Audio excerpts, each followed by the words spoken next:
Welcome back. We are still looking at the damped oscillator. In the last class, the last module, we derived this equation corresponding to the damped oscillator. So, just to recall once again, the terms here are the one corresponding to dissipation, gamma here is the dissipation coefficient that is here, and this S multiplied by x, that is the term corresponding to restoring force, and S is the stiffness constant. And we need this restoring force because without that you are not going to get oscillation in the first place, and we motivated ourselves by saying that to get more realistic we need to add dissipation to the system, and that corresponds to the second term. So, our model of dissipation here is that the dissipation coefficient multiplied to velocity would be the dissipative force. Another way of saying that is that the dissipative force is proportional to velocity. From all these considerations, we have obtained this equation, which is right in front of you here. And now, in this module, we will try and obtain solutions for this equation. In fact,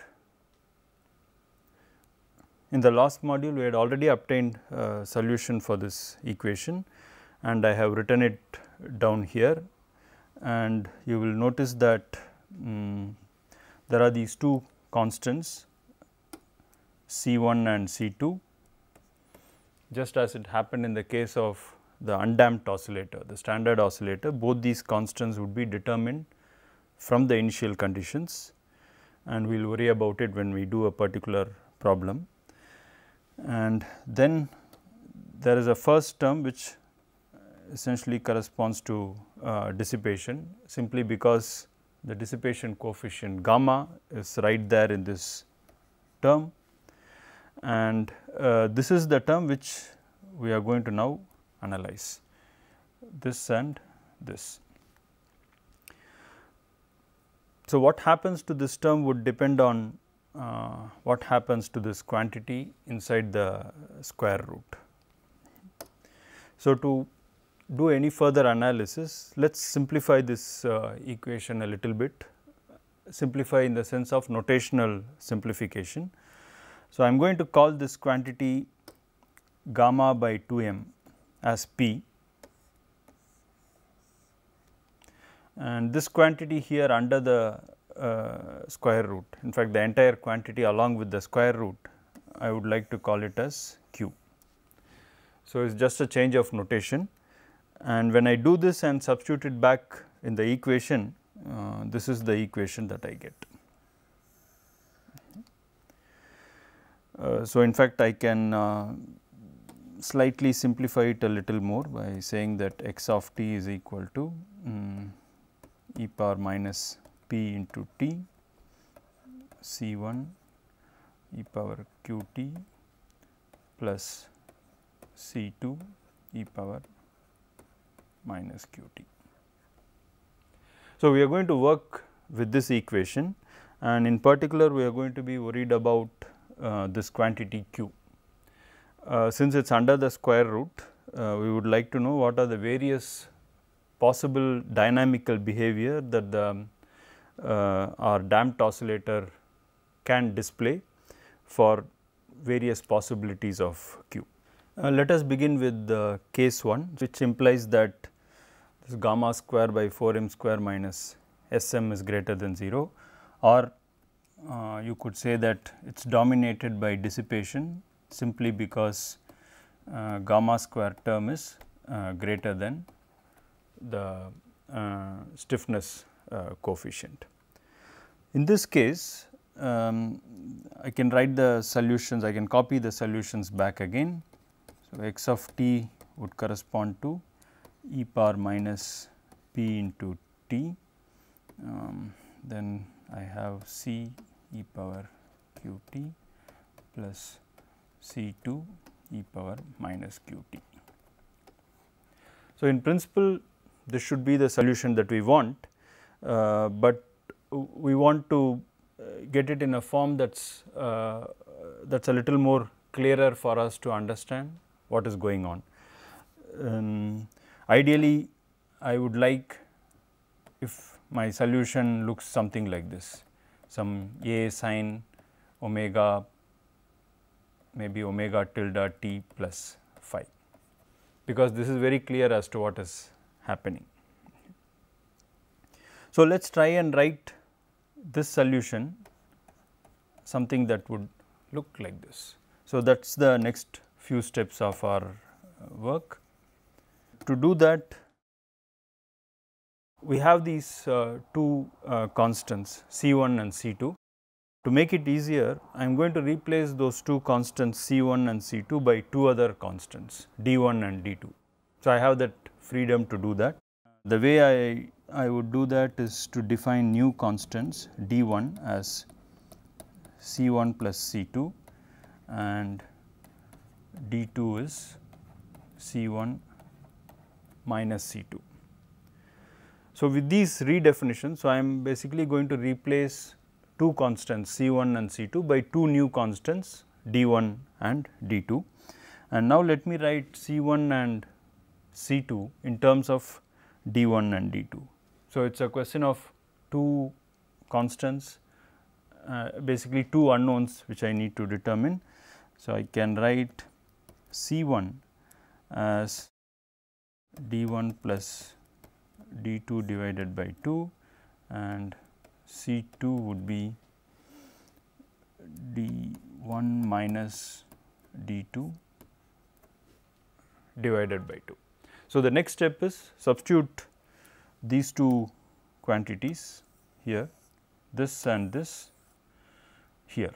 So, substitute this in C2 and substitute this in C1.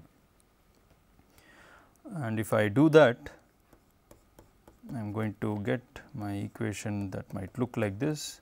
So, the next step is simply collect D1 terms and D2 terms separately, and then we will see how now in the new form it will get to become much simpler. Let us now separate the D1 and D2 terms, in which case x of t would become like this.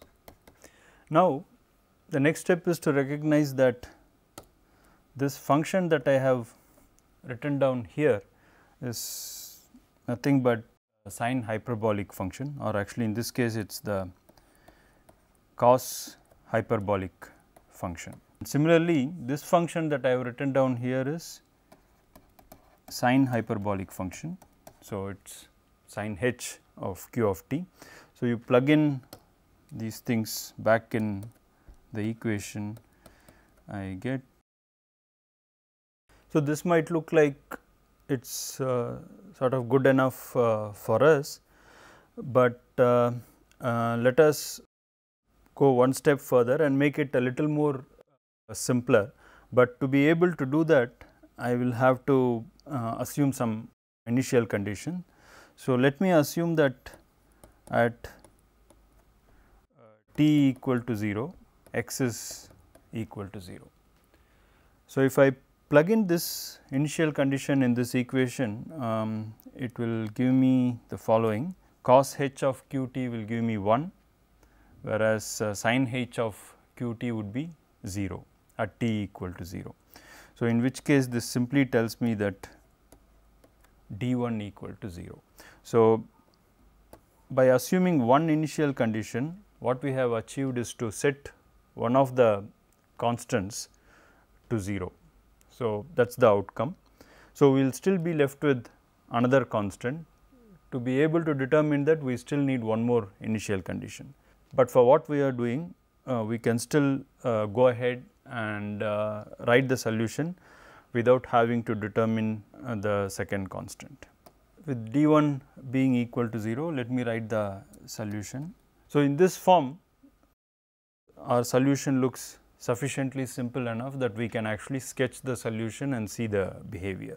So, it is a combination, or actually the product of two possible functions. One is this exponential function, as a function of time this quantity is going to decay exponentially.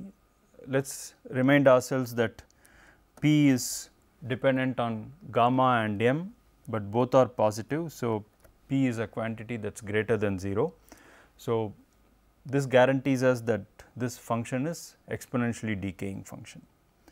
And similarly, this function sine hyperbolic function is a monotonically increasing function, and we also know that in fact one of our conditions was that q is greater than 0. Now, what we have is a product of these two functions, one which is exponentially decaying, other one which is increasing quite fast. And when I try to sketch the product of these two functions, I will get the displacement for a damped system, and that could look something like this.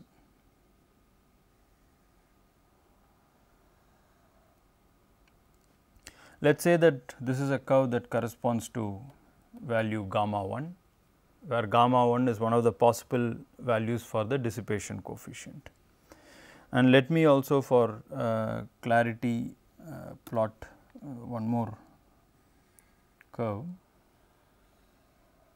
something like this, and let us say that this corresponds to gamma 2, and this gamma 1 and gamma 2, both of them are two different possible values of dissipation coefficients. They are such that gamma 1 is greater than gamma 2. And physically, what does it say?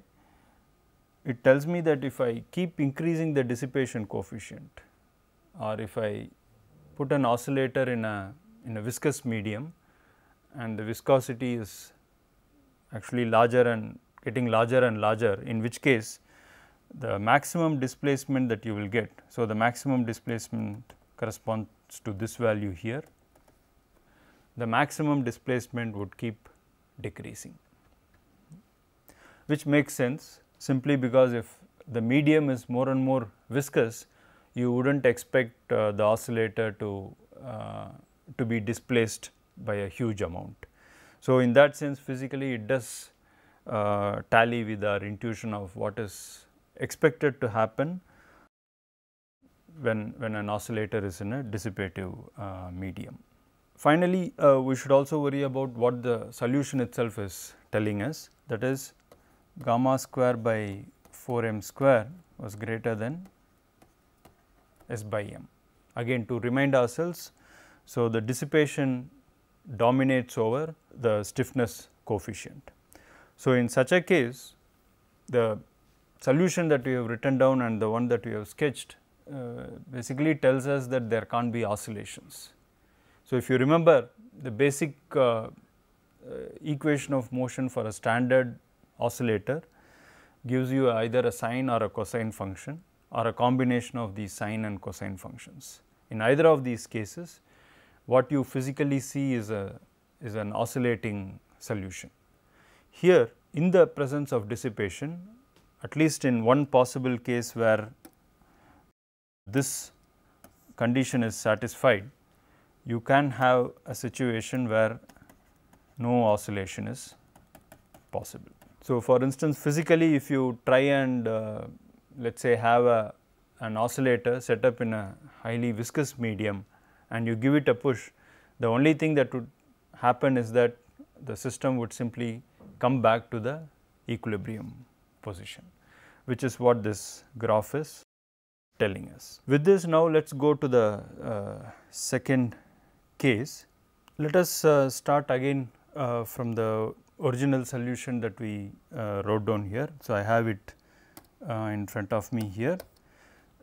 So, I am going to put q equal to 0. So, if I do that, this equation simplifies quite a bit. So, x of t would simply become C1 into e power minus pt plus C2 into e power minus pt, which would simply correspond to saying that it is C1 plus C2 into e power minus pt, and C1 is a constant and C2 is also a constant. So, sum of two constants is another constant. So, I do not need to maintain two different names for a single constant. So, I will just call it C into e power minus p t.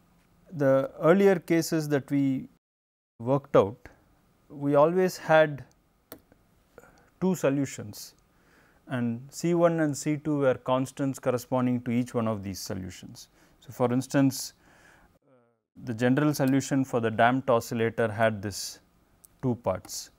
So, there is this first part, which if you would like, you could have called it as x 1 of t, and there is the second part which you could have called it as x 2 of t. So, these are two linearly independent solutions. So, if you remember from the first module on oscillator, we kept saying that since the equation of motion is a second order ordinary differential equation, you should have two linearly independent solutions. And for the damped oscillator, it is still a second order ordinary differential equation. So, this is a second order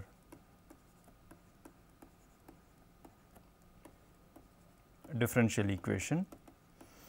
So, this has two linearly independent terms, such that you could say that the general solution is simply sum of these two linearly independent solutions.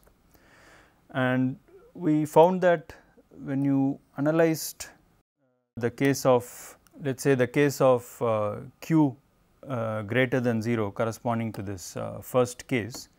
So, here again we had two different linearly independent combinations as solutions, and it is our choice of putting a particular initial condition here which reduced it to one particular solution, which is this.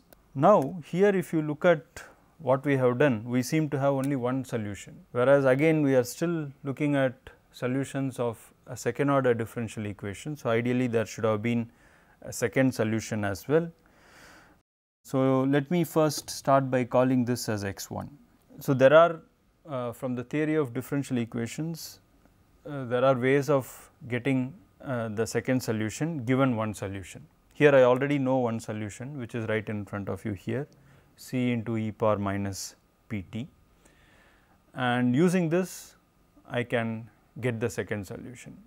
So, that is a mathematical way of doing it. And if you go back to any basic books on differential equations, you can in fact the book will tell you how to do that. So, I am not going to do that here. On the other hand, we can once again guess a second solution. So, there has to be some basis for guessing a second solution. The basis is that we already know that the two solutions that we get should be linearly independent.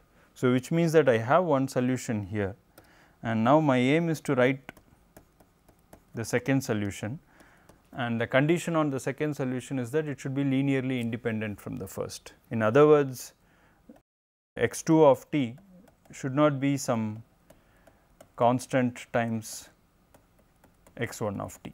So, I can't just multiply it by multiply x 1 by another constant. So, what is the simplest thing I can do such that x 2 will be linearly independent of x 1? The simplest thing I can do is to simply multiply by t.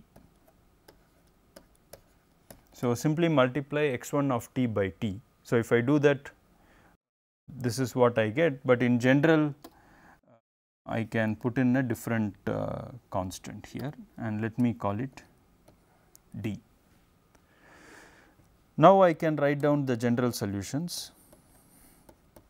X of t is x 1 of t plus x 2 of t, which will be c e power minus p t plus d t into e power minus p t, which will be c plus d t into e power minus p t. So, I have my solution, and in fact you could go back and verify that the second solution, which we basically simply guessed by saying that we will make the simplest of change or multiply a simplest simple function to x1 of t and manufacture a second solution, which is what I have done.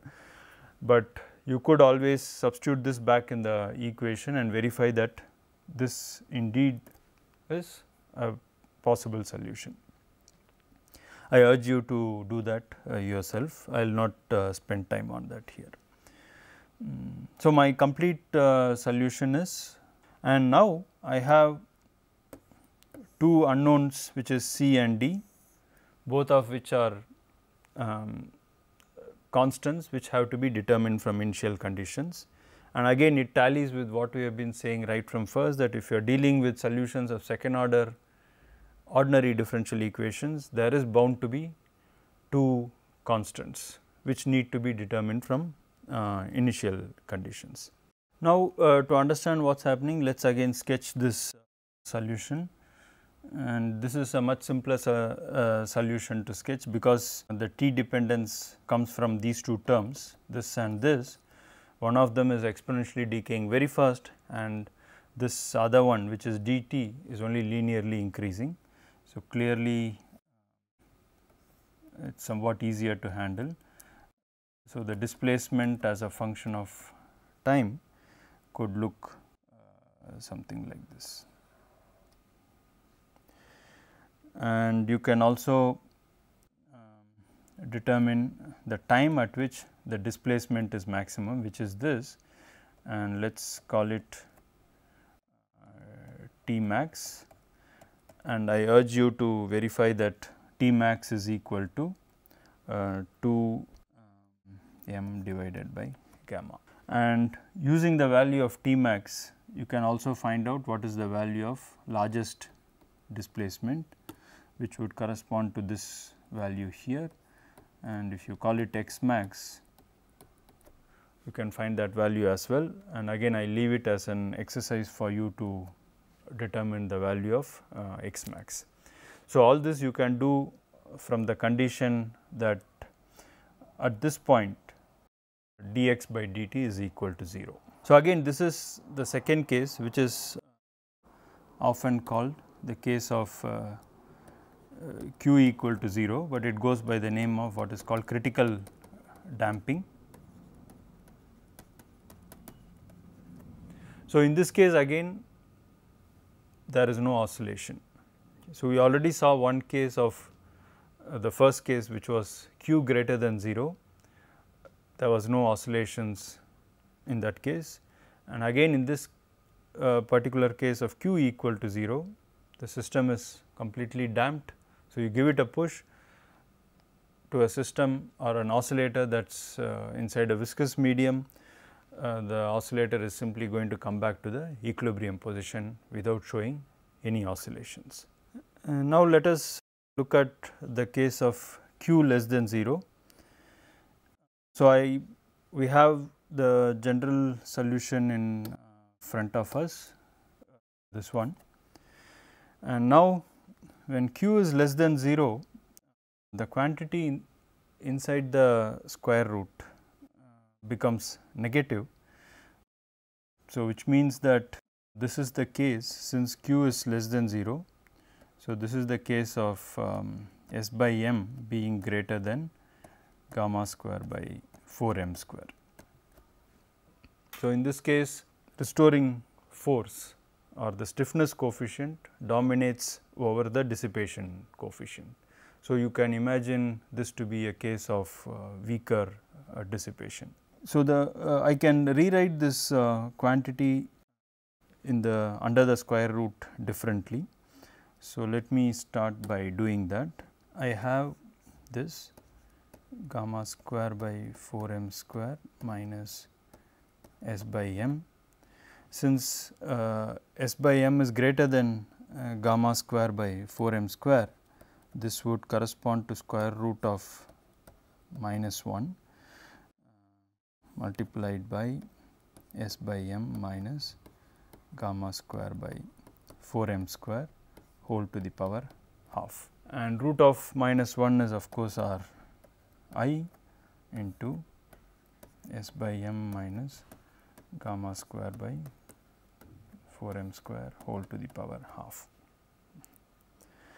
Now, I will plug this in back in our general equation, in which case I would get something like this: x of t is equal to e power minus p t into C 1 e power I.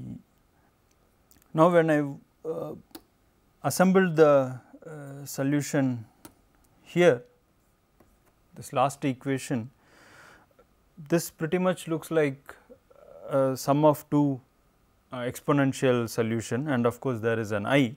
So, this does and is going to provide us oscillatory solutions, in which case I can do the following. I can call this as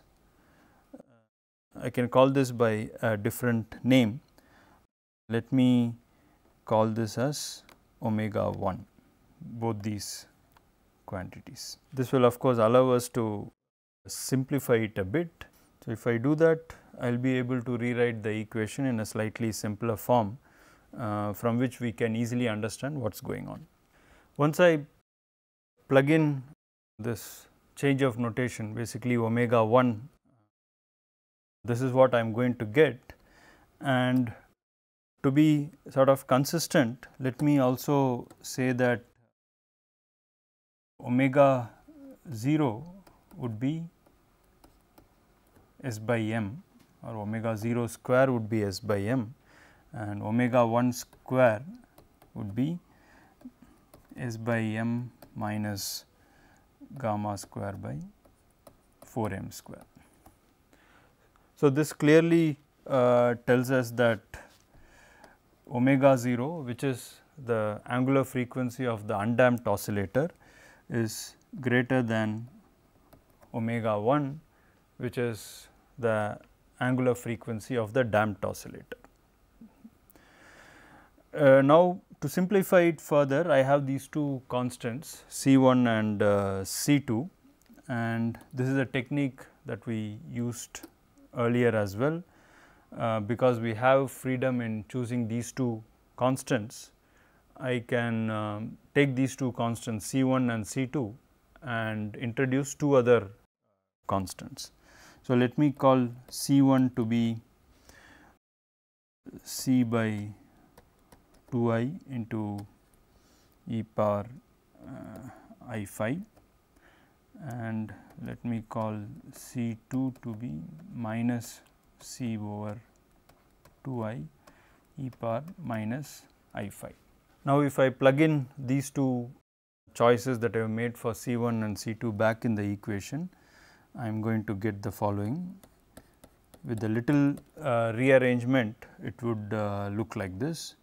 This can be further simplified: C into e power minus p t e power I. Now, when you look at this equation, it is very clear that the term inside the square brackets is simply the sine function.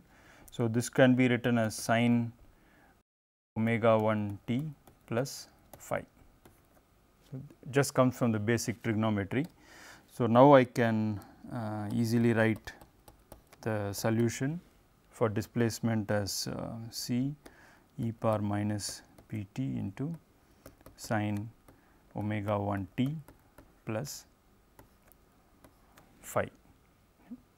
So, that is remarkable in the sense that for the case when q is less than 0, where the stiffness coefficient dominates over the dissipation coefficient, what we get is one term, which is the sine term, for instance, is the oscillatory function, whereas this e power minus p t is a exponentially decaying function.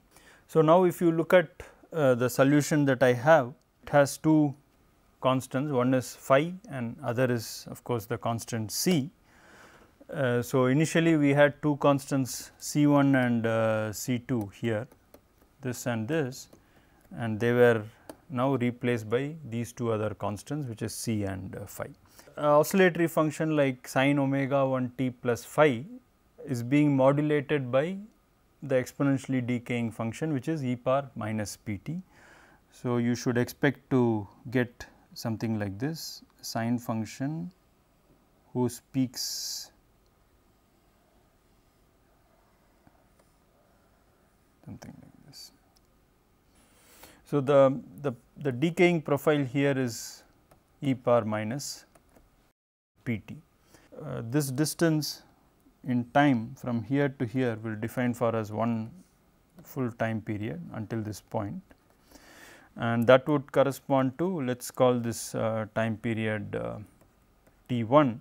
So, this would correspond to 2 pi by omega 1, and of course, this would then be 2 times that time period 2 t 1, and this would correspond to 3 t 1 and so on. So, when you look at the final solution, you see something that seems to appeal to intuition.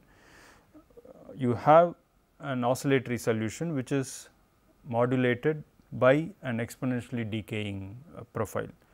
So, clearly the role of dissipation, which is actually embedded here inside this exponentially decaying function, because p is gamma by 2m, gamma is your dissipation coefficient, leads to displacements which are decreasing as a function of time. In fact, when you do any experiment, for instance, you take a simple pendulum and let it oscillate, this is exactly what you see.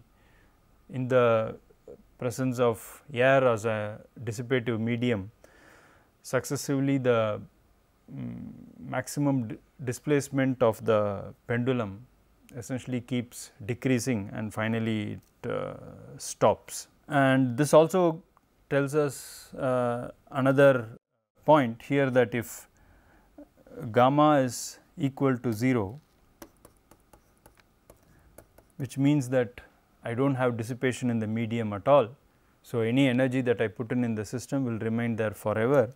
If that is the case, then P would be equal to 0, and then the solution would simply be equal to, and if you remember that gamma is 0 would imply that omega 1 is equal to omega 0, this would simply reduce to C sin omega 0 t plus phi. And this you would recognize is simply the solution for the standard harmonic oscillator without any dissipation. So, what we see is that in the presence of dissipation you do get oscillation, at least in one of the possible cases, whose amplitudes are successively decreasing, and if you take the limit of no dissipation corresponding to gamma equal to 0, you recover the solution corresponding to standard oscillator. So, I will stop this module with this, and in the subsequent modules we will look at also including effects such as forcing an oscillator. In other words, you keep supplying energy to the oscillator. So, that will come later.